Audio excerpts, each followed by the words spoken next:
sa lahat po ng mga fans at lahat ng mga followers ni Miss Jillian Ward and Mr. Eman Bacosa Pacquiao, kung saan lumabas na ang tunay na dahilan at tunay na rason kung bakit nila nag-iiwasan ngayon itong si Jillian at si Mr. Eman.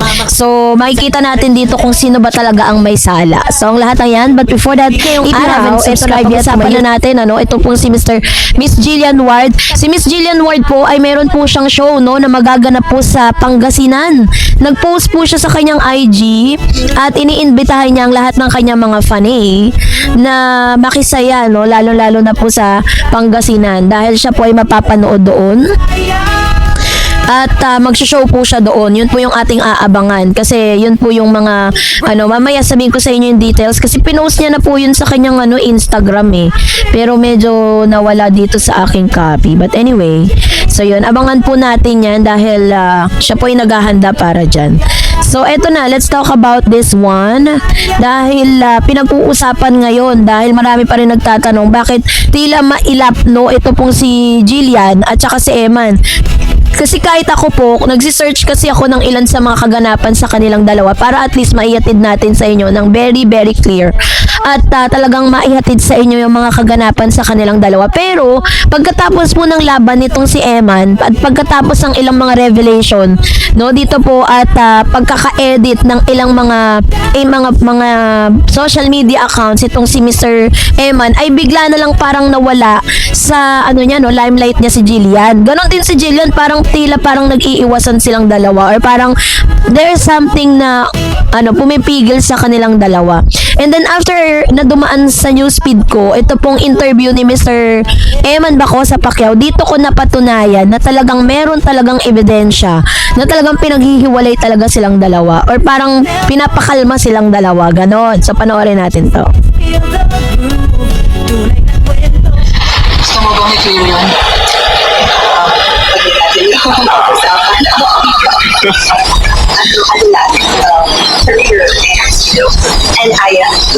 masasabi mo ngayon na ang babay ko lang mo? Right now, focus lang ako sa vaccine ko at sa pamilya ko. How do you turn stress out of your project ko para nakita paano ba mag-build niya sa his own brand in terms of vaccine and for specific na klase ng vaccine? Yung sumudon ka makilala. They'll know the difference because Manny Pacquiao is Manny Pacquiao. Eman Bacosa Pacquiao is Eman Bacosa Pacquiao. Kung terms naman sa being godly, we're both godly. Siyempre, our faith is the same with God. We're both loving. Paano pinag-usapan yung post mo sa 50 post about one-sided love? Yes. Gusto mo bang i-clear yun? Pwede natin yung usapan. Ayun. So nakita po ninyo, 'di ba, na somebody or someone there, yung isa sa mga journalist doon nagtanong. So tinanong po nila si Mr. Eman Bacosa Pacquiao kung ano po yung masasabi niya or paano niya i-clear yung tinatawag na one-sided love na ipinost niya po sa kanyang cryptic post sa Instagram at sa kanyang TikTok account na talaga naman pinag-usapan ng madla At nakita po ninyo kung gaano po siya sinaway agad-agad paano po dinipensahan nung kanyang kasama. I think that's his road manager, RM niya. Na parang sinasabi dito na parang ito yung isa sa mga clear na dahilan kung bakit hanggang ngayon wala tayong nakikitang any sightings between Jillian and Eman after po nilang magkita or after na mapanood natin yung mga videos nila sa pagtatagpo nila doon po sa Never Say Die, diba? Yun yung pinakahuling video nilang dalawa and then after that wala na.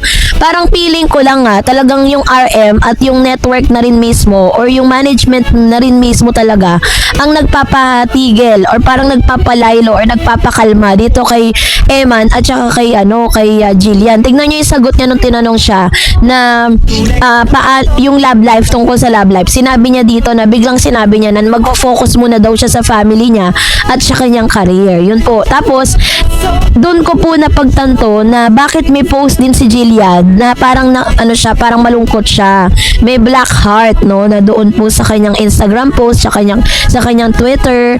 So yun po yung parang kung iisipin natin, magdinagdudugtong-dugtong po natin yung kung yung mga pangyayari, talagang merong pag-uusap between the management, kasi pareho silang management pareho silang under ng Sparkle, diba, ng GMA7. So there are times talaga na yun po yung kanilang pinag-usapan, na kailangan po muna talaga na mag-take off muna ito pong si pangalan nito si Eman, 'di ba? Kailangan muna niya mag-take off doon po sa kanyang career bago niya po talaga pasukin 'to. Kasi kung tutuusin si Mr. Eman, kahit hindi naman mag-artista yan mabubuhay pa rin yan, kasi nga boksingero siya magaling siyang boksingero. At even yung mga talagang sports analyst, nakikita nila na may future ang isang Eman Baco sa Pacquiao. Kahit hindi nga yan bigyan ng proyekto ng GMA, mabubuhay si Eman dahil bago pa naman siya maging isang artista, pumirma ng kontrata sa GMA, talagang masasabi mo na may pangalan na rin siya na ginawa, no? Talagang nakilala na siya sa sports. At isa rin sa mga rason bakit pinapirma siya ng kontra, kasi sa mga laban in the future ni Eman, walang pwedeng mag-cater nun kundi yung kanyang management. Yung lahat ng mga laban niya sa boxing, ang GMA lang po ang pwedeng magpalabas niyan. Hindi pwedeng ipalabas ng TV5, ng ABS-CBN. Plainly, GMA lang. So, ganun sila kautak, 'di ba? Ganun ang nila, ganap nila. Katulad na nangyari po kay Manny Pacquiao, 'di ba? Si Pacquiao po nung may laban siya, laging sa GMA7 lang napapanood. So, ang laki ng kinikita nila doon, lalo na kapag mga pay-per-view, 'di ba? Yung parang kailangan mong magbayad para ma-access mo yung laban. Kasi kapag pinapanood na siya sa Free TV, replay na yun alam na ng tao kung sino yung panalo. So, ganun yung kanilang, talagang it's all about business. Pero all in all, what is good thing about Jillian and Eman, nag-start na sila sa friendship mode, 'di ba? At alam natin na yun yung pinaka-best foundation nila to know each other. At alam kong nasimulan na nila yun, hindi man tayo na i-inform or wala man tayong mga alam sa mga kaganapan nila secretly, but I believe in my heart na talagang na yan, kumbaga hindi napuputol yung kanilang connections, yung kanilang communication. Di ba kung mapapansin niyo sa Never Say Die, wala silang nilalabas sa BTS. Parang doon parang news blackout muna tayo tungkol kay Eman tsaka kay Jillian, wala muna nun kasi magfo-focus muna tayo dito kay David tsaka kay Jillian, o kaya kay Rahil tsaka kay Jillian. Ganun po yun one at a time. So let's wait and see doon po sa time and season ni Mr. Eman at saka ni Jillian Ward. Yun po yung dapat nating antayin. And kung ako naman kay Eman, mas pagbubutihin ko talaga yung career ko to prove dito po sa GMA na kaya niya rin naman talaga, 'di ba? So yun po yung dapat nating abangan. So that's it for today. Hello po sa lahat po ng mga nagmamahal at sumusuporta kay Miss Jillian Ward and Mr. Eman Baco sa Pacquiao. Abay, usap-usapan ngayon ang ilan sa mga posts ni Jillian na tila baga naghahanda na para maging isang Mrs. Pacquiao. Wow! Ilan sa mga yun yung ating pag-uusap. So, bago tayo dumako sa ating proper topic for today's video, meron po kasi ditong comments na na talagang nag-strike din sa na kumuha ng attention ko. Yun po yung sabi ni RMG Dudes Priles. Sabi niya, ako ang puna ko lang, hirap si Eman mag-deliver ng script. Kailangan talaga turuan lagi. Kulang sa punchline, dapat labanan niya yung hiya. Kailangan may confidence kapag mag-aartistahin mag-aartista ka.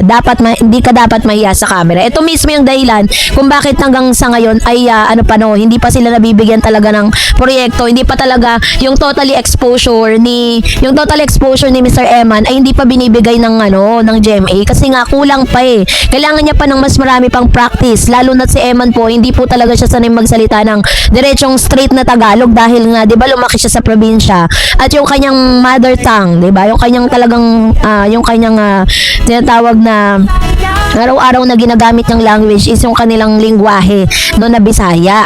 So, yun po yung kanyang yun yung isa sa mga nakikita nating problema ngayon kung bakit medyo nadidelay pa yung pagkakaroon niya talaga ng proyekto. Which is tama po yung sinabi ni Miss Priles kasi napanood ko din siya sa TikTok Lock, 'di ba? Nung siya po yung nag-guest. Talagang hirap siya. Hindi pa siya wala pa siyang tinatawag na enthusiasm.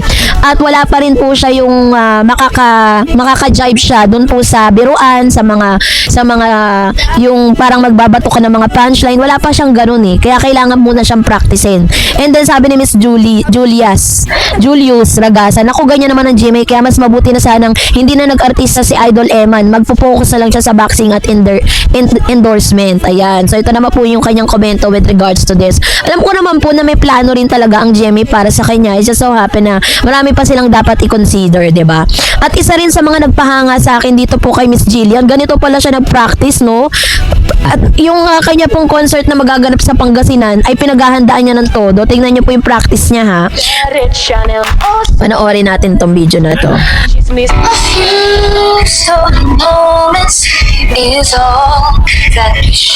Ganda ng boses niya. We were more concerned about the opening of your rear mouth more than your front mouth. Nung pinapanood ko to, parang natuto na rin akong para na rin ako training. Stolen moments is all that we share. Diba may boses talaga siya. You've got your Don't family change it. and they need you there. Sabi mo sa no other man. Ito yung isa sa mga patunay na si Miss Jillian ay hindi talaga nagli-lip sync. Talagang may boses talaga si Miss Jillian. Ito pa. But no other man. Ganun pala. Hindi ka white din eh. But no other man. Versus no other man. Open the rear mouth. No other man. Versus man. Okay, but no other man. Go. But no Other man's gonna do. Galing ni Jillian. Isa pa, para ba sa muscle memory. Dami niyang talent, kumanta, sumayaw, acting. It's the night that I'm feeling alright. Galing! We'll be making love the whole night through. Galing! So I'm saving all my love. Yes, I'm saving all my love. Yes, I'm saving all my love. Medyo nag-flat siya doon. Yes! Kuya, Kailang yan. for you. Okay. Yun lang.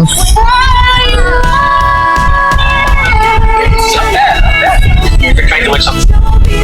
Ang galing ni Jillian, 'di ba? So pinapatunayan lang dito ni Jillian that she deserved to have their own album because she has the talent to sing, 'di ba? Meron siyang talagang talento sa pagkanta. Ito po yung nagde-debunk dun po sa mga issues patungkol na siya po ay nagli-lip sync. Diyos ko, napakaganda ng boses si Jillian. At pinaghandaan niya po yun nung nilabas niya yung kanyang kanta na related po kay Eman dahil pinalitan niya yung mga lyrics, if you remember, 'di ba? Yun po yung kanyang ginawa. Nakipag siya, kumbaga parang ready na po yung lyrics, pero dahil during that time, in love po si Miss Jillian White, pinalitan niya yung mga lyrics na may kinalaman sa boxing. Kaya mas lalo po siyang nag-trending. Kaya po lalo po talagang pinakinggan siya ng mga fans po ni Jillian at Eman.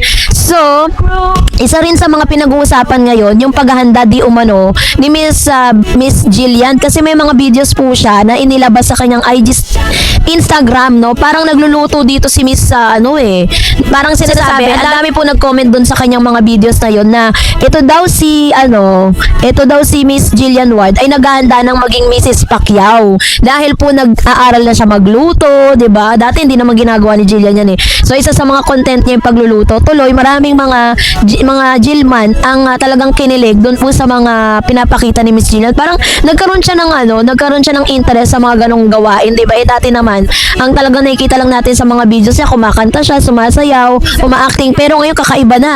Talagang may preparation ng ginagawa si Jillian. Kaya masasabi kong napakaswerte nang mapapangasawa ni Jillian kasi total package na po si Jillian. Maganda, sexy, talented, mabait, 'di ba? So, isa rin sa mga nagustuhan ko kasi kay Jillian kung paano niya pakitunguhan yung mga fans niya, lalo na kapag nasa public siya. Talagang isa siya sa mga artista na hihinto para magpa-picture.